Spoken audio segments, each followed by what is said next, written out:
Can we stop staring now? Yeah, did you see that? Yeah, I did see that. Welcome to season 2 of Write That Down, Provitas podcast. Staring, myself, Matt Fisher. To my left, you've got Mr. Phil Irwin. And straight across from me, still staring, Mr. Mark Jensen. Welcome. Thank you. Who made that graphic? Like, since we're staring in it, is that something you did? No, we had a marketing firm do it. We'll talk to them about that after the show. So I do want to kind of go over a few things to start off this podcast, since we are starting season 2.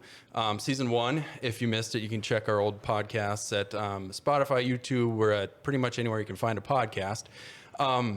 We called it season 1 because we had 3 episodes. We are going to do 6 episodes now. So naturally, we promoted ourselves to season 2. And we, it's not like The Office or Seinfeld or Friends where they're paying us for a second season. We actually are just doing it and calling it a second season. So season 2, we're also taking the training wheels off. If you noticed, our host, John Roberts, is not here.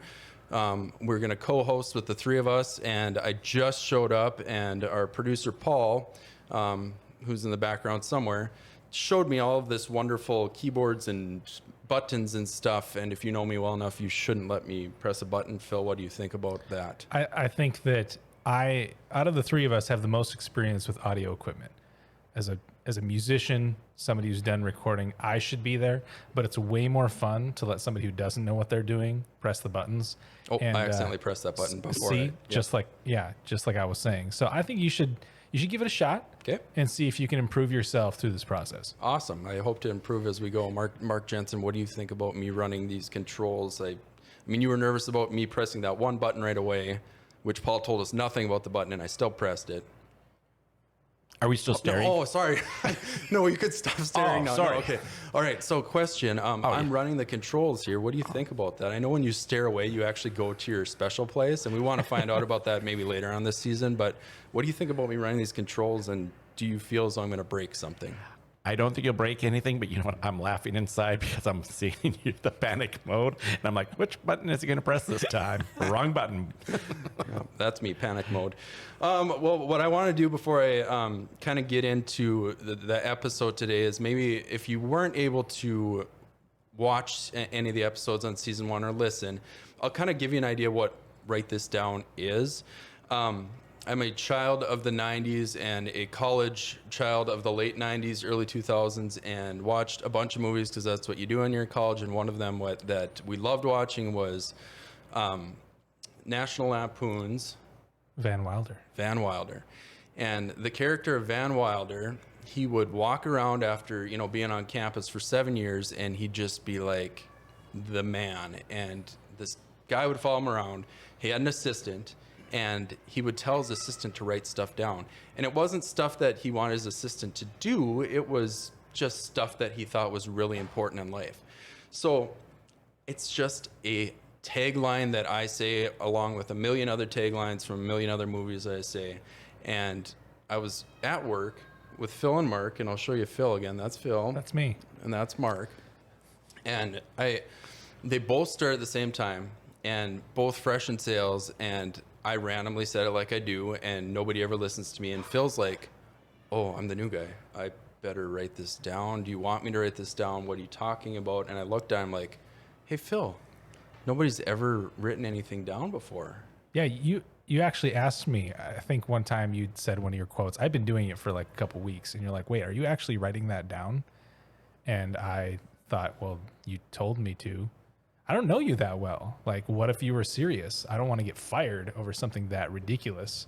And so I wrote it down, and I got like 2 pages in, and you were pretty stoked because no one's ever chronicled or archived your wisdom over the years, which is probably debatable. And it will go wisdom. Yeah. Well, and Matt, I'm going to be honest with you. I hate to burst your bubble like in the podcast with millions of people watching and listening, but you know, I've known you for like 11 years. So kind of when you'd say, write that down, I didn't write it down. I was actually rolling my eyes thinking, yep, this is Matt Fisher. Yep. Matt Fisher. Just like my spouse and my children and my parents and everybody along the way. But thank you, Phil, for actually chronicling. I like the word chronicling. So what we're going to do on these episodes is we're going to go to the notebook and we're actually going to pick them. And we've been going down the list. So this is number 4. And we are going straight down the list. So it's not like we're picking and choosing. And we're just going to talk about what was said, because I generally black out when I say it, and Phil chronicles it. And then we're going to rehash it and just talk about life and such things. And should I jump into this first one? Or Yeah, give us the wisdom. And right. say it like you would have in the moment. All so right. stuff is going down. Yeah, so stuff's going down. I'm getting triggered. It's usually when I'm triggered. And I'll look off and I'll be like, so this is what I said. Sometimes owners of companies are crazy. Write that down, Phil. So then Phil grabbed his notebook and wrote that down. Now, again, when I black out and have no clue as to why or when and how, Phil, can you maybe let us know what happened and what's why the I would context? said that? Yeah. Sometimes owners of companies are crazy. So I have 2 guesses. I'm trying to remember what actually happened that day, but I think what was going on is that when you work with a client, right? Sometimes you're working with a buyer. Sometimes, it's just somebody who's good with money. Sometimes you're working with somebody who's a creative, like an artist, graphic designer. And sometimes you're working directly with the owner of the company. And the personality types of these people are all over the place. And sometimes usually, I guess, do you have a preference for who you might normally like to work with? No, I like working with everybody. Please call Matt Fisher at Probidus Promotions. But like in sales, sometimes you like working with a buyer because they're like, yep, let's do it. You know what I mean? Like money's ready to go. But I just need to clarify did you say buyer or biter? But, well, I said buyer. Okay. I heard things. biter, and I'm like, okay, Yeah. never worked with a biter. I haven't worked with that type of company yet, and I probably won't. Good. But yeah, so when you work with the owners of companies, and I think I had a particular client, something was probably going weird. I was exasperated, and I need to talk out loud. I have to share it with somebody. And so I went out into the hallway, and Matt's in his office, with his headphones in. He doesn't have time for anybody because he's the owner of a company. And I'm like, what's going on with this guy? And you're like, man, sometimes owners of companies are crazy. And it was profound in that moment because you are the owner of a company. And I think that I would agree with that statement that you're crazy. Okay, well, that's getting personal. But Mark, what do you think? I mean, I'm just kidding, Phil. Yes, I do agree. I feel like owners of companies are crazy because you've done something that most people don't do. Most people don't go out and start a business. That's crazy in itself to a lot of people. And if you're crazy in one area, there's a pretty good chance you're crazy in other areas. So I don't know. Do you think that resonates at all with the world we live in, Mark? And the way you see people who have either big name people who've started companies or people that personally that have started companies? Yeah, I definitely think it is that craziness just because it's kind of the fear of the unknown. For a lot of people. And I think, people just have this grand idea. And all of a sudden when it starts happening, because I have a few friends that have started businesses, and it's like, yeah, this is going to be great. And as it goes on, they look like, oh my gosh, what have I got myself into? This is kind of crazy, and just because there's so many other angles of it. So I think, but I think that goes to show you just have to be that type of personality. So Matt, did you have aspirations of being that person that, the owner of a company, of starting something from scratch for a long time? Or did you just literally one day something clicked? You're like, this is nuts. I have to do this. What happened? I mean, a lot of things happened. I mean, if you want to just go back to how I have, grew up and I've always just wanted to be independent, I guess. And that type A, wanting to be different, I guess. And that probably pushed me in that direction. So I guess it was probably more of something that evolved into it, as opposed to one day I woke up and I'm like, oh, I'm going to start a company. Let's do it. Let's rock it. I think it's something that's innate in a lot of people who start companies, probably. And I call it crazy. I use that word obviously tongue in cheek, but it's definitely different. If you want to call it crazy or whatever, but it's something I feel like I've always had. Thanks for that. So yeah. So speaking of like crazy owners of companies, like, so you're the first, we're talking about you today because this is, your company, but like you always hear about the eccentric business owners like Elon Musk. I've heard that you're a big fan, so I'm interested in talking about that. But like you had like Steve Jobs, you have the big names like Bezos and some of these guys that are around now. But like, do all of those people share the same qualities? Like, do you have to be nuts? Do you have to just be bold? Do you have to have like this weird, like, you don't have an aversion to risk? Like, and just for the sake of conversation today, there's 3 owners in Probitas, and we're all crazy.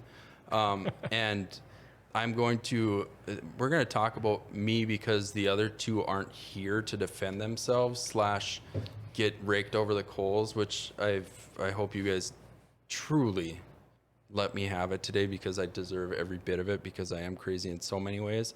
So not to let Gary and Savannah off the hook because they be crazy as well.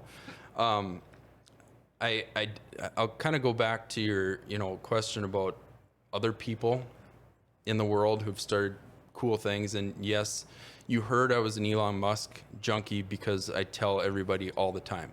So Phil's full of crap. He knows I love Elon Musk. I think everybody does. And if Elon, if you're listening, I don't love you that way. It's not. I like what you do. You're an inspiration for me. So, but yeah, you kind of look at him, and I don't know the name of his child. I don't think the government does either because I think he illegally named the child. no, like he announced that. So he was on Saturday Night Live. Controversial. Yeah. Crazy company owner on Saturday Night Live, but he said that the name is pronounced cat running across keyboard, which I think made a lot of sense. Yeah. If you're crazy, so maybe since it makes sense to Phil, it's crazy. But I mean, crazy in the sense of, yeah, he was a guy who started a company called PayPal, which some of us have heard of, and then he took the money from that and started a company called Tesla, which some of us have heard of. And then he started a company called SpaceX, which he sent people into space.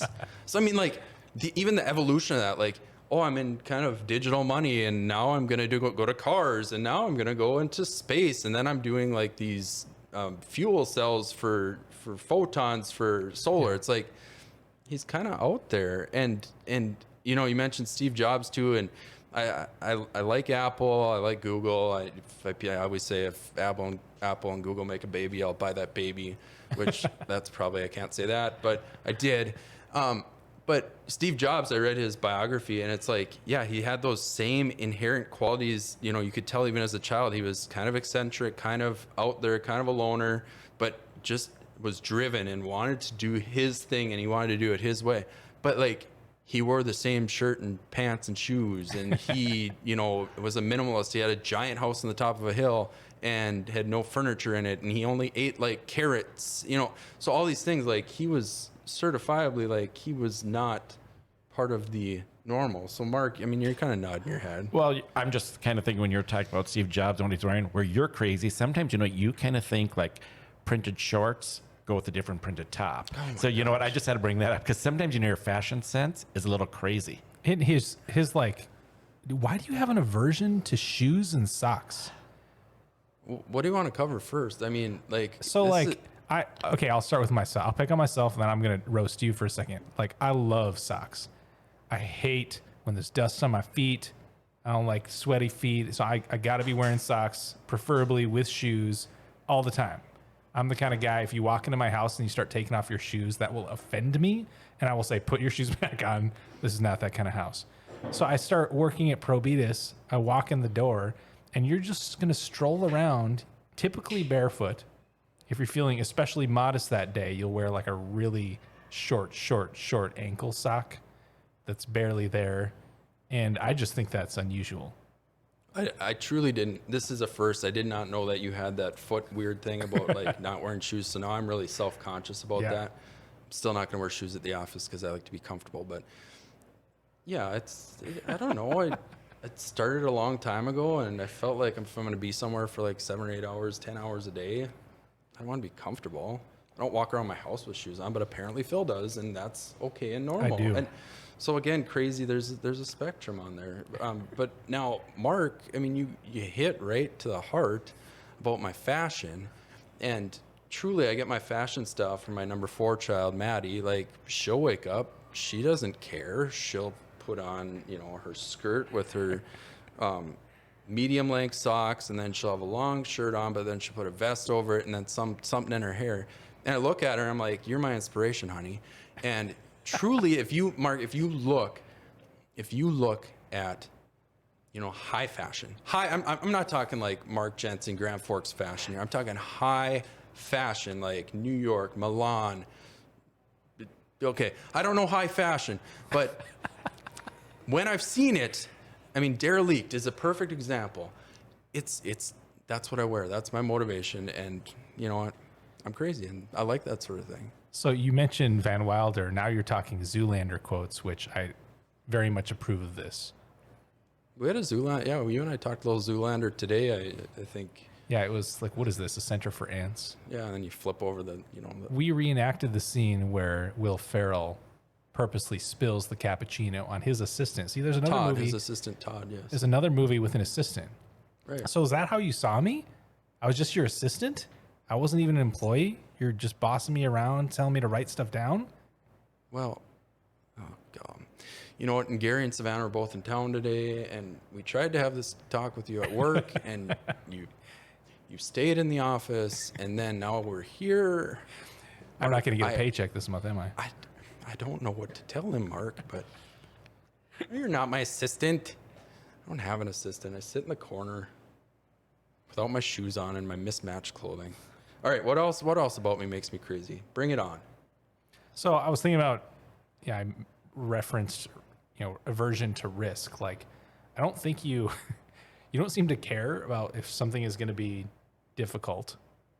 Like, I remember when I first started, like, just super fast turnaround stuff where you had to call 5-6 vendors to pull something off.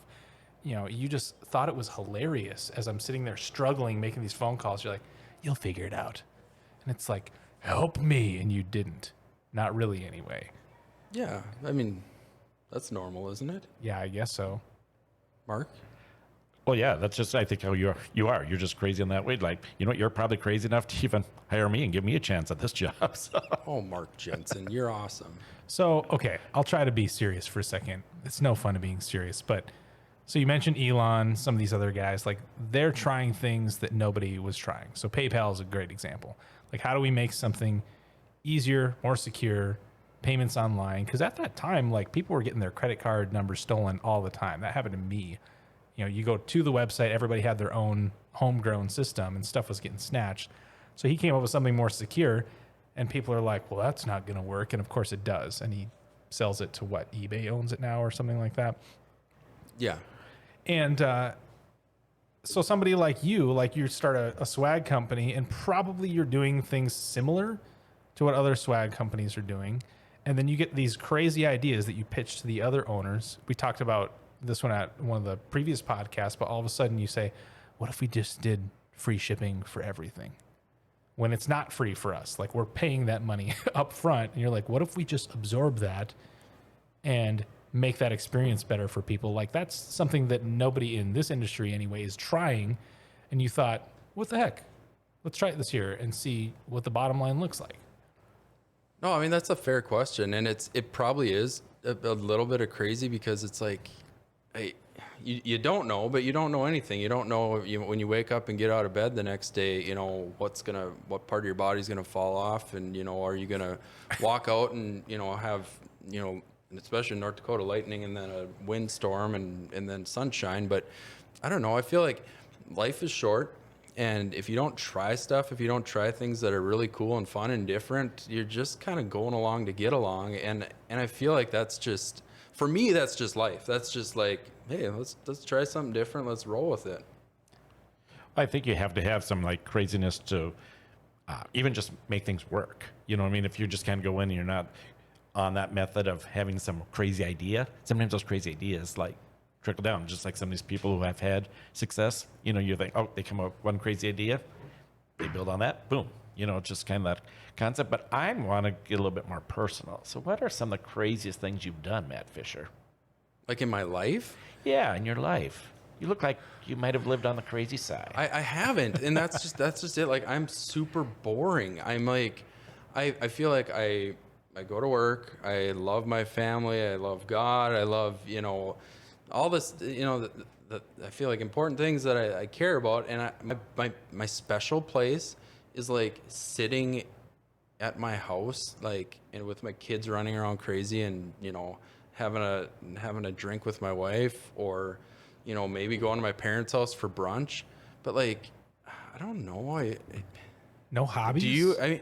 I feel like it's a loaded question because Mark knows more about me than I probably know about myself sometimes when it comes to my craziness. But what do you think, Mark? I've seen some crazy sides of you. Like one time at former place I worked at, you kind of showed up in your tank top and vest. You walked down the hallway, and I'm like, no, this is crazy. But I'm more interested, like something crazy. Like, what's the craziest thing you've tried to eat after? Well, Mark Jensen, like, sometimes you go out, you have a good time, you'll have a Christmas party for work, and you'll eventually end up at another establishment, and there's a jar of pickles, pickled eggs, not pickles. I mean, pickles probably put them in a little better, and then you buy them and you eat them because they're there, and I mean, that's not crazy. No, that's a good crazy. Pickled eggs are great. Yeah. What else did I eat? I think that's about it. I just remember crossing the parking lot for pickled eggs. Yeah, and that was when Mark Jensen was, that was like 5 years ago at a Christmas party, and Mark was not working at Probitas at that time. He was actually working somewhere else, but he got invited for some reason, and he was the life of that party. So I mean, if you want to talk crazy, Mark Jensen is the life of crazy. But this isn't about Mark Jensen's crazy today. No, it's Matt Fisher's day. Oh, brother. I have something serious to say. Phil, you said something serious last I time. know. I keep thinking of serious things to talk about, but All right. like, can we make fun of millennials for a moment? Oh, brother. I got to go to the bathroom. So. Okay. So I think I'm probably one. I'd like to think that I'm older than a millennial because I have a beard. But you're talking about, I'm not afraid to try stuff, right? And like, I think most people these days are a little bit afraid to fail, right? You're going to try something. So let's say I started this company, crashes and burns. But like, I think we've forgotten the process for how you learn things. Like, so much, I mean, I'll blame it on public school. We'll throw millennials and public school under the bus, but like, Wow. yeah. We're making friends today. I'm homeschooling my kids. Paul, we're making friends today. They're not going to public school. But like, think about it. I went to school and you learn the stuff, you take the test. If you get the A, that's like bare minimum, right? And if you don't, it's like, what the heck? You're angry instead of like, oh, what did I do wrong? Like, nobody goes back and looks at the wrong answers or the failures, so to speak. And it's like, how can I do better next time? You're just like moving on. What was that person's problem? And I feel like that's why we get to the point now where if somebody's trying to start something like a business, like there's a ton of opportunity for failure, but if you learn from each one of those things, you can improve and constantly improve and constantly improve. And that's how learning is supposed to happen. And most of us, including myself, we're not used to that. It feels uncomfortable. It's frustrating to mess up. And then you just kind of leave it there. But if you take that, recycle it, and then try the next thing, you're way better off. And I think that that is some of what it really takes to be that successful business owner, because you fail and then you pivot and then you do it again and then you do it again. And all of a sudden something lands. And if it takes off, like, some of these other guys that we were talking about, like, then you've nailed it. And then your crazy pays off. Yeah, no, I agree. I feel like you have to fail. And the successes you see are like the one good out of the 5 bad or the 10 bad or the 100 bad, depending on how many tries you've had at something. And definitely, I agree with that. And that is probably something with this generation coming up where it's like an expectation of if it doesn't happen and work the first time, it's over. And we kind of have 3 different ages with the 3 of us here, even though we're all 29. We're 29 at different points in our life. And, Mark, what do you think about that as your 29-year-old? Yeah, well, I'm actually not 29 yet. Oh, Yeah. Your birthday isn't it? It's in a couple weeks, but Right, yeah. Well, yeah, I just now you made me lose my train of thought. Thanks a lot. well, I'm sorry. You Ask forgive me my me? question. Yeah, ask me my question again. Hey, Mark, what was I going to ask you? That's what I'm trying to remember. See, that's my problem at 29. I forget. You're good. Okay. So the question is so people are starting out a business and it doesn't go well, or they're going through something in life and it doesn't go well, and it's like just quit, done, never doing that again. Do you see that as something that is happening now as the next group of business owners are coming up, or do you see kind of that fire and that get after it? I'd probably say, I think with like the younger 29-year-olds, they're just kind of used to that. I think like for those other 29-year-olds in another age group, it's more, those were the generations that, you'd probably start a job, you'd stay at that job. And I think that's kind of the big difference when you start looking at age concepts and like your different generations. Because I feel like, I think back my parents' generation, they started a job. You might not like going to work every day, but that's what you did, because it was a job. Now I think, we're going to start seeing, especially with the younger group, just because of technology and everything has to be instant. And I think we see that with volunteering, with everything, where it's like, boom, I'm on to the next thing. Boom, I'm on to the next thing. They don't do the longevity. And I think that's going to be your biggest change, you're going to see. And I think we're already seeing that in several things. It's just that quick as, it's a burnout ratio, more sort of that thrive for wanting more, just because, we're used to everything instant. Taking a picture on your cell phone, it's there. I grew up, where it's like you waited for the film. My first job in the newspaper business, I developed film. Right. The pictures, you know what I mean? And I don't want to consider myself that old, but it's like, it's a whole different thing. I think back, it's like you'd be in an event, you take all these pictures and you thought, oh my gosh.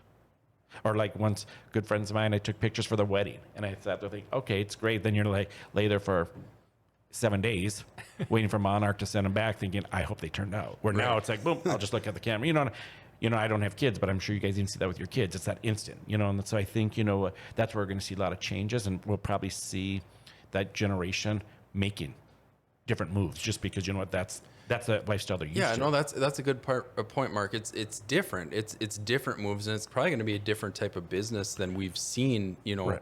in the 20th century, in the early 21st century. Because, you look at companies that are long term, your Coca-Colas, your Fords, your even major hotel chains that have been around forever. Those have been established over, decades and almost century. And you look at companies like Amazon and Google, and they're like barely decades old, and they've like far surpassed the revenue for these other traditional long-term, long-standing companies. So, I don't think it's a bad thing necessarily. It's definitely going to be different. It's going to have to, people are going to have to figure out how to do it. I think it's going to be a lot more quick sparks that hit as opposed to, long trying stuff, tweaking stuff, staying in the same lane. I think people are going to go all over the place in their lanes. I think loyalty's on its way back, though. Like when Mark was talking about people that would stay with a different company for a long time, like that's loyalty, right? Like you had experience, you had time, so somebody was investing in you, you were giving that back. And then these days, like people are bouncing around jobs like crazy because like what's in it for me? But I feel like it's starting to flip a little bit because, like you said, a lot of these startups they're still quite small, but people are looking for the story. They're looking for something that they can say, hey, I also believe in that. And so they're starting to develop loyalties sometimes based on just like, sometimes it's the personality of the company owner, right? You have these Elon Musk fanboys where it's like, I like Tesla and the things he's doing because they're new, they're different, and he's weird. And I identify with that, right? And so they're latching onto something that they feel like represents them. And I feel like loyalty, not royalty. Sure, biters and royals. It's quit starring King Matt. Yes. But like, I think it's on its way back because people they have to find something they relate to besides just what's new, what's hip, what's the latest thing. Right. But I think change just comes a lot quicker nowadays. You know what I mean? Just because of the world we live in, change happens quicker. I think back, it's like I was just joking with some friends not too long ago, like when the first microwave came out, it's like the microwave was huge. Mom put the popcorn in there, you press the button, and you ran to the living room because you're like, oh my God. Is this thing going to blow up? And it's like, I think It probably could have. Right. Where now microwaves are, small, just kind of, but it took a long time. Even think about like cell phones. When cell phones first came out, like I remember like before cell phones, like some of the farmers would have the telephone in their pickup. And then when cell phones came out, it was the big phone, and you had to wait a while for the next version. Well, you know what? Now you go buy a cell phone, and you leave the store, and within the year, 6 months, there's already a new upgraded one, where you didn't have that. That's where I just think changes happens so much quicker maybe now. Right. Maybe it happened like that before, but I don't think it was as quick. No, I think you're right, especially with technology. I mean, it's Moore's law. It's, technology doubles every year. And as we're exponentially going, we're trying as a culture to figure out how to ride that wave and still be humans and not get caught up in all of it. And I think that's the part about the craziness that sometimes people have in kind of the ownership of businesses is it's almost like they can't get outside of where they're at. They get so stuck sometimes. Once they've got it, they want to hold on to it until it's like that bird that you just don't want to let go of. But I think in this century, in this age you got to kind of be loose and free and out there and ready to change on a dime. So you're a co-owner. You've got two other owners of the company. Does that change things? The fact that you can't just steamroll necessarily through a decision, or when you have a crazy idea like, hey, I want to try free shipping. Are the people that are with you aligned and they're like, yeah, sounds good? Or does it totally flip it on its head because there's multiple people involved? No, and good question.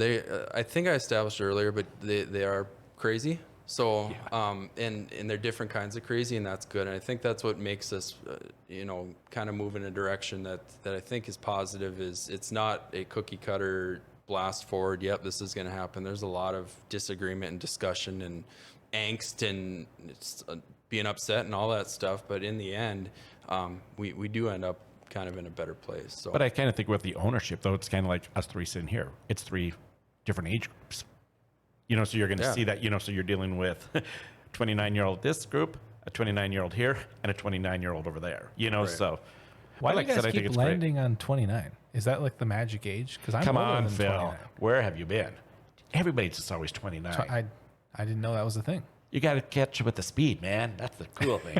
Everybody's 29. That's the great part about this podcast, too, is we're all learning. I mean, everybody's learned so much in this last 30 minutes. And I do kind of want to cut us off here. Let us get on with the rest of our craziness that we have coming up. But I did want to give one little last chance. If there's anything else that you would want to throw in my direction, I'm like, hands up, you just let me have it. I'm not going to say anything. This dude's crazy, and I just needed to get this off my chest. Ready, go, Phil. You like lurk all the time in the office. And lurking is basically when you're standing in a location where you can be seen, but like you're just staring for no reason. So you just walk past the office and you just look at me like you're upset, and then you don't say anything. You just disappear.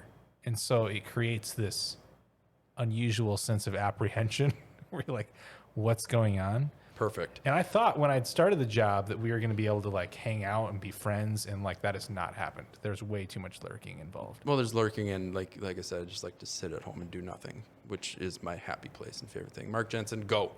I think it's crazy that you actually thought you could run these controls and get them right on beat. But you know what? I'm going to kind of give you a little kudos and thumbs up. Even though I can't see the screen, for all I know, you've been screwing up the whole time. But you know what? I can appreciate your craziness to sit in the pilot's seat and think you're doing it, man. This could be a new career for you. I love that, Mark.